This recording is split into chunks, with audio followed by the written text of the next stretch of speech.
Miris, di tengah hiruk-pikuk ibu kota, ada seorang balita laki-laki yang masih menderita gizi buruk di kawasan Jalan Lingkungan 3 Tegal Alur, Jakarta Barat. Akibatnya sang balita yang sudah berusia 2 tahun itu hanya memiliki berat badan sekitar 5 kilogram saja.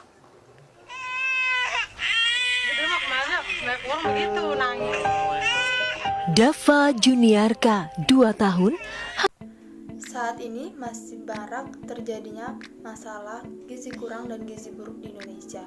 Balita merupakan penerus perjuangan bangsa, sehingga balita yang sehat dan yang berkualitas akan menghasilkan masa depan yang cerah pula. Salam sejahtera bagi kita semua. Kembali lagi dengan saya, Vivi Veronica Silalahi dari Prodi S1 Keperawatan dengan NPM 2022-21084. Di sini saya akan mengulas sedikit lebih jauh tentang gizi kurang dan gizi buruk pada balita.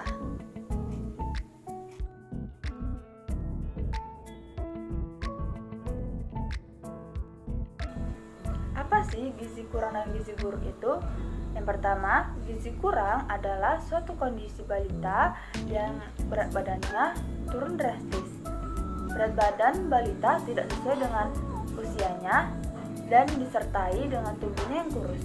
Sedangkan gizi buruk adalah suatu kondisi balita yang sangat kurus yang disertai atau tidak disertai edema ataupun bengkakan cairan. Dan pada gizi kurang dan gizi buruk juga terjadi karena kekurangan gizi atau zat gizinya di bawah rata-rata. Zat gizi ini terdiri dari yang pertama ada protein, yang kedua ada lemak, yang ketiga ada karbohidrat, dan yang keempat ada vitamin. Dari semua zat gizi itu yang tentunya sangat penting bagi tubuh kita.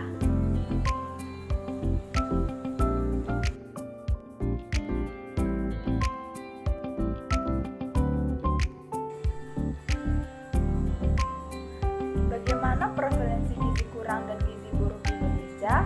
Menurut riset data Kesehatan Dasar 2018 menunjukkan bahwa prevalensi gizi kurang sebesar 10,2%, sedangkan gizi buruk di Indonesia sebesar 3,5%.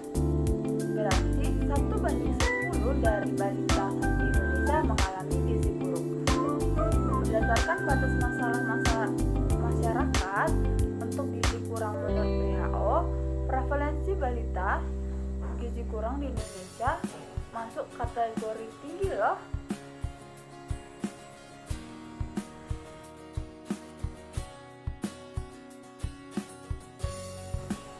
Seberapa bahaya sih gizi kurang dan gizi buruk itu? Gizi kurang dan gizi buruk memiliki dampak yang sangat merugikan. Yang pertama, ada dampak menghambat pertumbuhan fisik, mental, maupun kemampuan berpikir balita.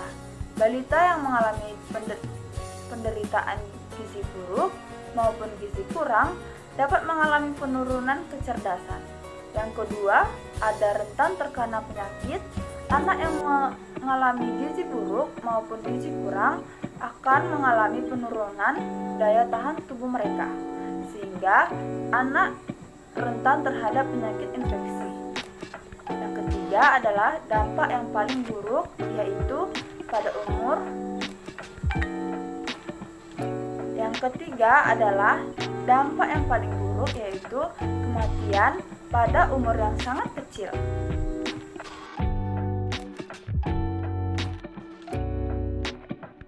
Apa saja sih tipe dan gejala gizi buruk?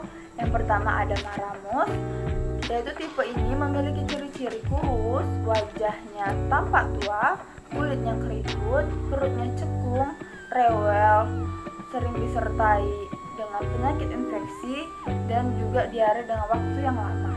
Yang kedua ada tipe Kwashiorkor. Pada tipe ini mengalami ciri-ciri rambut tipis, mudah dicabut, dan berwarna jagung, mengalami edema, wajah bulat dan mata sayu, hemomegait, kelainan kulit, sering disertai diare dan anemia.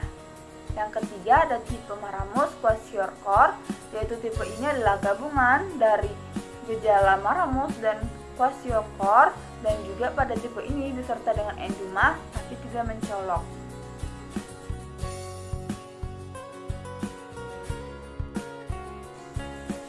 Penyebab dari gizi kurang dan gizi buruk adalah kurangnya jumlah dan kualitas makanan yang dikonsumsi balita.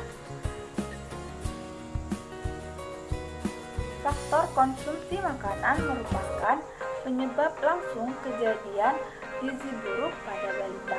Dari gizi kurang akan menyebabkan keterlambatan pertumbuhan badan dan perkembangan otak, serta dapat pula terjadi penurunan daya tahan tubuh balita terhadap penyakit infeksi. Yang kedua, penyakit infeksi dan kekurangan gizi selalu berhubungan erat. Penyakit infeksi merupakan salah satu faktor penyebab langsung status gizi balita. Di samping konsumsi makanan, terdapat interaksi bolak-balik antara status gizi dan penyakit infeksi. Selain itu, sanitasi lingkungan yang buruk akan menyebabkan anak balita akan lebih mudah terserang penyakit infeksi, yang akhirnya dapat mempengaruhi status gizi pada balita. Jadi, jangan lupa ya untuk menjaga kebersihan sanitasi lingkungan. Yang ketiga, adanya kurangnya pengetahuan orang tua terkait gizi dan kesehatan anak. Orang tua yang memiliki pengetahuan yang tinggi akan tahu bagaimana cara mengelola makanan, mengatur menu makanan, serta menjaga mutu dan juga kebersihan makanan dengan baik. Dan juga akan memberikan IMD atau yang disebut imunisasi menyusui, pemberian ASI eksklusif, pemberian imunisasi, dan juga pemberian MPASI dengan baik.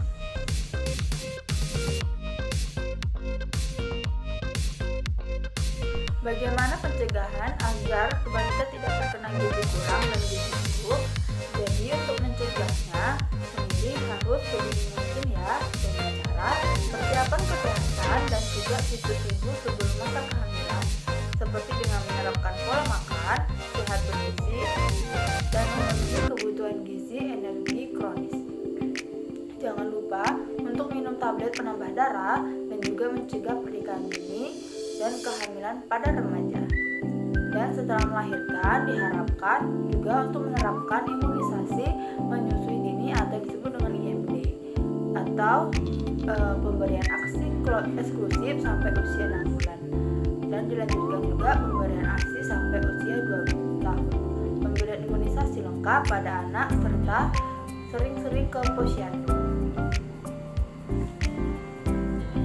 Selanjutnya yang paling penting adalah dengan pemberian makanan yang bergizi, pemberian makanan bergizi seimbang untuk memenuhi kebutuhan gizi bagi tubuh dan kembang anak.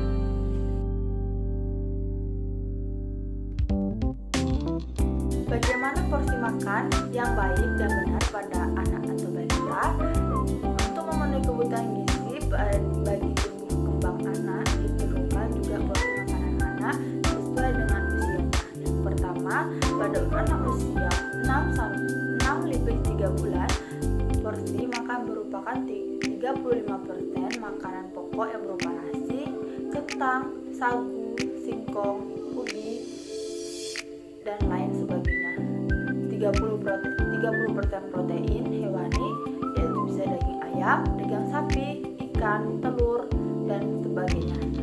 Adapun 25% seperti sayur dan buahan, yaitu sawi, bayam, kangkung, pisang, pepaya, jeruk, dan lain sebagainya.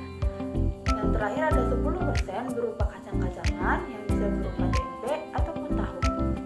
Yang kedua, untuk anak 2-5 tahun, porsi makannya akan lebih sedikit berbeda pada usia dini. Makanan pokok 35%, yaitu bisa berupa nasi, kentang, ubi, jagung, dan sagu, dan lain sebagainya juga. 35% lauk-lauk bisa berupa daging,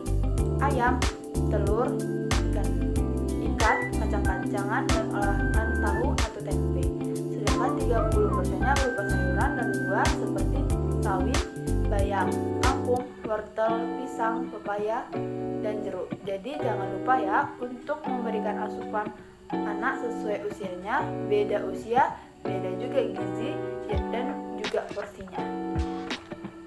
Sekian edukasi yang saya sampaikan, semoga bermanfaat dan bisa mengurangi angka gizi kurang dan gizi buruk di Indonesia. Saya akhiri, salam sejahtera bagi kita semua. Terima kasih.